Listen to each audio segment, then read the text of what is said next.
long, silent, pregnant pause, can you? That was so good. Thank you so much. Beautiful, beautiful.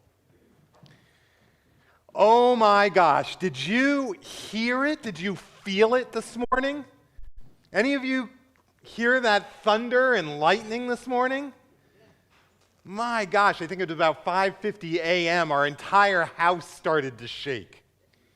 I didn't want to get out of bed because the rain was pattering on the roof, and it felt so good to be inside, so good to be home. Which I think is the perfect segue into what I want to talk to you about tonight. I hope you don't mind me asking you a very personal question this evening. Where in your life have you felt most at home? What place has felt most like home to you? Was it the place that you were born or where you grew up? Is it where you're living now or a place that you left behind along the way? Who in your life makes you feel most at home? And what exactly is it anyway that makes somewhere or someone feel like home? I think if we had time to sit around in a big circle over a glass of eggnog and brainstorm the matter, I think we might all agree that home is the place where we know that we belong, where we don't have to compete or prove ourselves in order to fit in. Home is the place where we are loved unconditionally and accepted for exactly who we are as we are. It is the place where our desires are molded and our souls are nurtured, where our identities are forged, and where our dreams are renewed. Home is, or at least should be, the safe place where we help each other figure out who we are and why we're here, and what our unique place and purpose in this life is.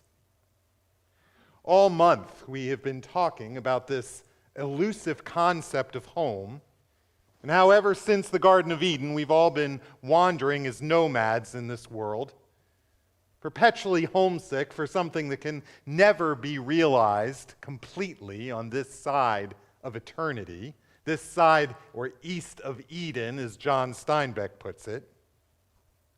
We do our best to create temporary homes along the way for ourselves and our families and for others. But even when we manage to create what seems like the perfect home, it never lasts as long as we would like it to, does it? Our daughter Ryan is only a freshman in high school, and yet we're already counting the days, frantically planning each vacation we have left until she leaves for college and our home won't be the same anymore. Children move, our parents die, COVID strikes, life intervenes. Which is why a deep yearning and ache has always been a part of this season. No matter how many parties or events, traditions or distractions we busy ourselves with, Christmas always begins with longing. We all ache for something more, don't we? Something more than this world will ever be able to provide. Something beyond ourselves, beyond anything we could ever find in mere human relationships. Tell me, do you ever wish that you could be a better wife or husband? A better parent or friend or neighbor or colleague? Sometimes I'll go into our kids' rooms. Late at night, I'll look down in Ryan and Clay's faces, and I ache to be a better dad, a better husband, a better man. And that ache is not a bad thing. We were created with this yearning for a reason, so that we'll never be completely content until we are once again back in the arms of our Creator. I don't want to mince words, especially not tonight, because there is a deep truth breaking into our world tonight, a truth that could fundamentally change the way that we experience life in this world, the way that we understand ourselves and our place in this world, the way that we understand what it means to come home. The real miracle that's happening here tonight is that we don't have to wait until heaven to experience what it means to finally come home. It is available to us here and now for the asking, in the arms, ironically enough, of a homeless child born to homeless parents wandering far from a home that they would not even be allowed to return to. Author Kathleen Norris argues that it's our knowing this story too well that's messed it up for all of us. Knowing how it ends and wanting it to sound sweet and beautiful, we don't exactly change the story, but we certainly clean it up a bit, don't we? We make it so syrupy sweet that we don't really even recognize it anymore for what it is.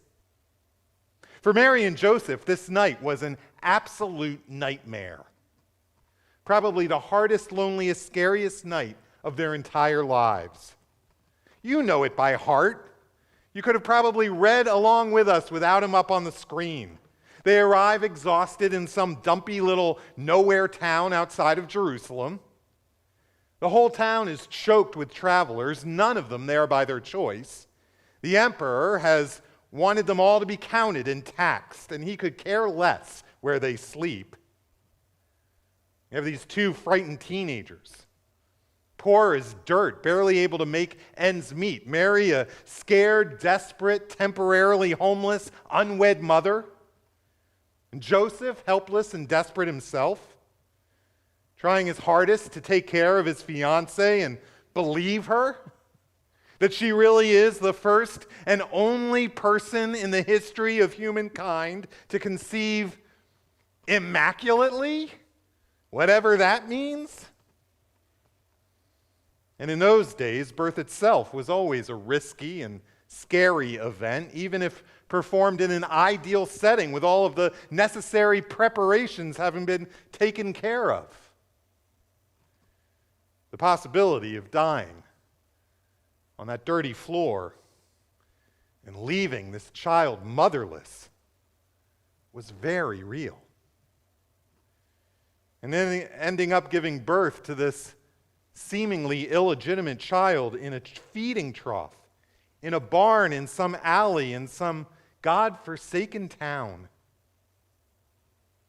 I want you to be really clear. There was nothing beautiful about this night until God made it that way. Until God stepped in and turned it on its ear and used it to welcome all of us home. Because Christmas isn't about having a perfect family or a perfect life or even a perfect celebration. This night is about receiving a perfect Savior. Centuries before he was born, the prophet proclaimed that the Messiah's name would be Emmanuel. Emmanuel, El Emmanuel, God with us. Tonight, this manger is the gift of God with us in the thick of all of it, where we live, where we hurt, whatever we're going through in this life. Through viruses and vaccines and boosters, skyrocketing gas prices, skyrocketing Omicron numbers, volatile stock markets, inflation, tornadoes, shipping delays, canceled flights. This child comes not to save us from the realities of this world. This child comes to save us in the midst of the realities of this world. In this temporary world where we eventually lose everything and everyone that we hold dear, God is giving us a companion who will stick by us through thick and thin. no matter what this world throws at us. A guide who, if we allow him, can lead us home. Throw yourself into the arms of this child, and you will never feel lost or homeless again. You will be at home anywhere and everywhere, because home will go with you. You will be at home inside of your own skin. Home will be wherever you are, because this child will be wherever you are. And it will not only create home for yourself, but for all of those in your life as well.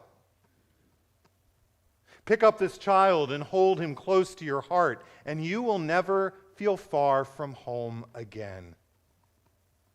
Receive this child and take him home with you, and I can guarantee you that it will not only be the best Christmas present that you will ever receive in your entire life, but it will be the best gift that any of the people in your life will ever receive from you. The miracle of this night is that the living, loving God of the universe has not abandoned us to wander alone in this world, but has crossed the divide and stepped from there into here, into all of this and what is going on right now around us. God has stepped into our world to welcome us home. Now, I'm in a bit of a moral quandary about the story that I want to close with tonight. I've always told a ton of Tom Toole stories all through the years. You've heard tons of them. But now he's here, and he's preaching at our church on a regular basis, and I'm scared that if I tell one of his stories, then the next time he preaches, he might want to tell it, and he can't because I just told it. But before Tom was here, before he was at Fifth Avenue Pres in Manhattan, before he was at my old church in Memorial Drive in Houston, Tom was at New Providence Church in New Providence, New Jersey, which was just down the street from my old church in Morristown. And one night, Tom was called to the hospital, to Overlook Hospital in Summit, New Jersey, which just happens to be the hospital where our daughter Ryan was born, and also happens to be the hospital where my granddad was the chief of staff. But Tom was called there because a young couple in his church's 3-year-old son, David, had been rushed to the hospital with a terrible breathing disorder. And they weren't sure if he was going to survive through the night. He had to be put in an oxygen tent because he needed assistance breathing. And he was scared and he didn't understand what was happening to him, and yet nevertheless he acted like a trooper. He laid inside of his plastic bubble and he waved to all of the visitors and the doctors and nurses and technicians as they came and went.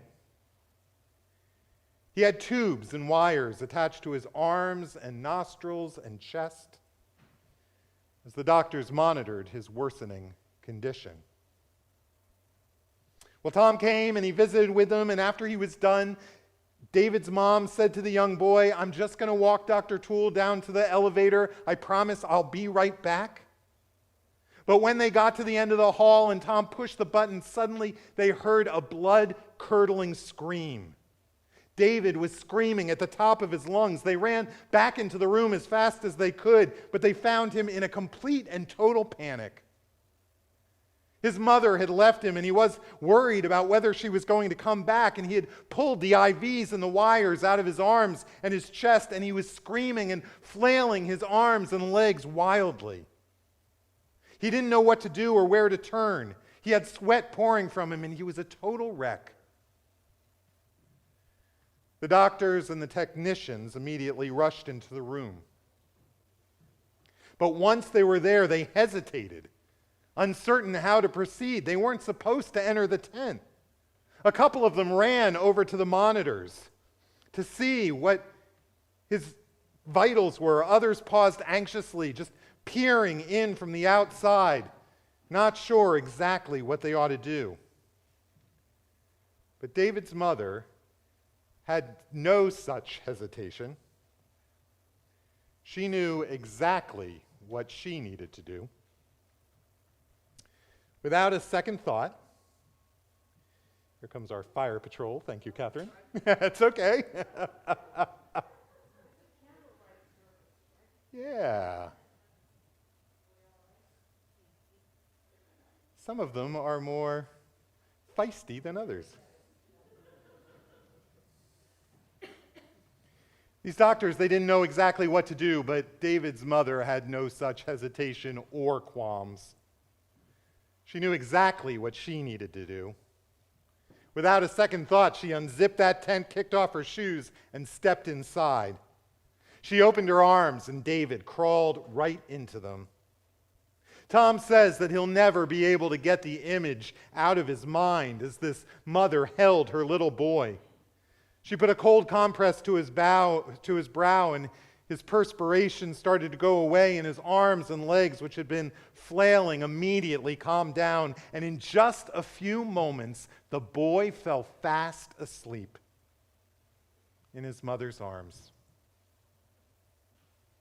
I hope you can see it. This is why we have gathered here tonight. This is the miracle of Christmas. That in Jesus, God unzipped the wall that separates heaven from earth and has stepped inside of our tent. God stepped inside of our world and made God's home with us here so that we may never have to feel far away from home again. Tonight, God has broken into our world and is knocking at the door of our hearts, looking for a place to be born, looking for a place to call home.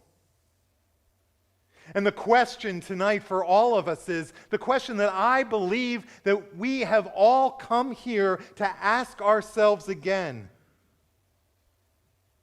is, am I willing to be his manger? Am I willing to respond to God's call to come home? Amen.